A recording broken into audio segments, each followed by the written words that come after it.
మీ తాతయ్య గారు, నాన్నగారు నాన్న. నాన్నగారు. అప్పన్న దొర గారు కూడా ఎమ్మెల్యేగా పనిచేశారు కదా అప్పట్లో. ఆయన చేసిన అభివృద్ధి ఎలా ఉందంటారు? ఆయన అప్పుడు ఒరిస్సా కంబైండ్ ఉండేది. ఆయన కూడా అక్కడ మంచి పేరు ఉంది. మంచి పేరు అంటే ఎందుకు ఆ మంచి పేరు? ఇదే సర్వీస్, ప్రజలతో కలిసిమెలిసి ఉండి ప్రజలకి మ్యాక్సిమం ఆ పదవితో ఉండే ఏం చేయాలనుకుంటున్నవన్నీ పూర్తి స్థాయిలో చేయడానికి వాళ్ళు ప్రయత్నం చేసేవారు ప్రజల కోసం. మీ తల్లిదండ్రులకు ఎంతమంది సంతానం? 5 sisters 1 brother. 5 మంది ఆడపిల్లలు, ఒక మగపిల్లవాడు. నేను ఆఖరు. ఎందుకు అంత ధైర్యం? ఎమ్మెల్యేగా అదే మీ తాతగారి హయాం నుంచి బాగా దండికి సంపాదించారా? సంపాదనే లేదు, అమ్మాయిలు, చదువులు, పెళ్ళిళ్ళు అన్ని కష్టం కదా మేడం.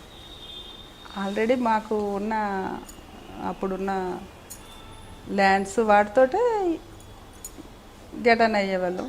ఇది కేవలం ఒక మాకు అలంకారంగా ఒక పదవితో మన ప్రజల మధ్యన ఉండాలి, ప్రజలకు సేవ చేయాలన్న దృక్పథంతో వచ్చిన అలంకారం మాత్రమే. అలంకారం అంటే కాదు, ఆదాయం కాదు, ఆదాయం దృక్పథంతో ఎవరు రాలేదు.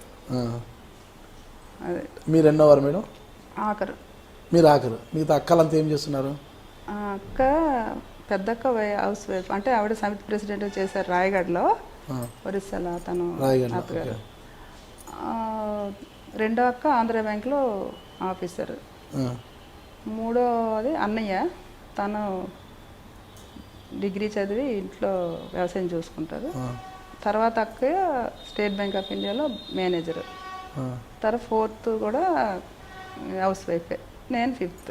మీరేం చేసేవారు? నేను స్టేట్ బ్యాంక్లో చేసేదాన్ని. అమ్మాయిలంతా బ్యాంకులో పనిచేస్తారు, మీ అన్నయ్య మాత్రం వ్యవసాయం చేశారు. ఎందుకు అన్నయ్య మీద అంత వివక్షత చూపించారా? విమర్శ ఏం లేదు, కొడుకు దగ్గర ఉండాలని కొడుకు ఇంట్లో ఉంచారు. కూతురు ఎలాగో పెళ్లి చేసుకుని వెళ్ళిపోయేవారు కదా, కూతుర్లను కావాలంటే ఇంట్లో పెట్టుకొని కొడుకుని ఇంత బ్యాంక్ ఎంప్లాయ్ చేసింటే బాగుండేది కదా పాపం. తను కూడా సెలెక్ట్ అయ్యేది, ఇంటర్వ్యూలో పోయింది. తను ఏకంగా ఇంగ్లీష్ మీడియం మెడ్రాస్లో ఎక్కడ చదువుకున్నారు.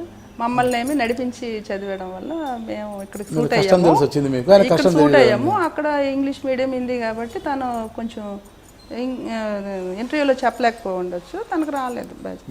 ఒకసారి అయిన తర్వాత మరి మానేశాడు, నేను చేయలేను. ప్రభుత్వ పాఠశాలలో చదివారు మేడం? మీ ప్రాథమిక విద్య అంతా ఎక్కడ జరిగింది మేడం? బిటివాడ అని, మాకు 5 kilometers నడిచి వెళ్ళడమే. నడిచి వెళ్ళడం అంటారు, ఏం మేడం అది? మీరు మాట ముందు నడిచి వెళ్ళేవాళ్ళం అంటారు. నడిచి మీరు సన్నపడినట్టున్నారు మేడం. అంతే కావచ్చు, నడక ఆరోగ్యానికి మంచిదేమో, అందుకే నడుస్తుంటారా మీరు? ఓకే. మళ్ళా ఉన్నత విద్య ఎక్కడ జరిగింది అంటారు? మళ్ళీ హై స్కూల్ కానీ ఇదంతా? తర్వాత women's college Vizianagaram. High school చదవలేదా మీరు? హై స్కూల్ బిటివాడ అనేసి ఒక 5 kilometers. ప్రాథమిక విద్య అంటున్నారు. ఎలిమెంటరీ స్కూల్ ఎక్కడ? ఎలిమెంటరీ స్కూల్ ఊర్లోనేనండి, 5th వరకు. ఏ ఊర్లో? వండువల్లో, బిటివాడలో, మళ్ళా విజయనగరం ఉమెన్స్ కాలేజీలో. శ్రీకాకుళం మొదలుపెట్టి విజయనగరంకి ఎందుకు వెళ్ళారు? శ్రీకాకుళంలో ఎక్కడ లేవు కదా అప్పుడు, మేము చదువుకునేటప్పుడు. కానీ ఎవరైనా అప్పుడు ఆ రోజుల్లో అమ్మాయిలకి ఏ రకమైన హాస్టల్ ఫెసిలిటీస్ లేవు. అవి ఉన్నా కూడా మంచివి, నమ్మకంగా ఉండేవి, భద్రతతో కూడుకున్నవి ఇప్పటికీ లేవు, అప్పుడు అసలే లేవు. ఇప్పుడంటే ఎలాగో భద్రత, అప్పుడు కూడా భద్రత లేదా? అప్పుడు అసలు లేవండి, లిమిటెడ్. అప్పుడు ఆడపిల్లలు బయటకు వచ్చి చదువుకునేవే తక్కువ జనరల్గా. అప్పుడు ఉమెన్స్ కాలేజ్ ఒక్కటే ఉండేది, మహారాజా ఉమెన్స్ కాలేజ్. అది పూర్తి భద్రతతో కూడుకున్నది. అంత ఎడ్యుకేషన్గా కూడా విజయనగరం పెట్టేది పేరు, అందుకని అక్కడ చదివించారు. మహారాజా కాలేజీలో దొరగారి కూతుర్లు అందరం అక్కడే. మమ్మల్ని చూసి చాలా మంది అక్కడే చదువుకున్నారు. ఎందుకు మిమ్మల్ని చూసే కదాల్సి వచ్చింది అక్కడ? వాళ్ళు చదువుకున్నారు కదా, మనం కూడా అక్కడ పెట్టి చదివేద్దాము, ఆడపిల్లలు ఎందుకు ఇంట్లో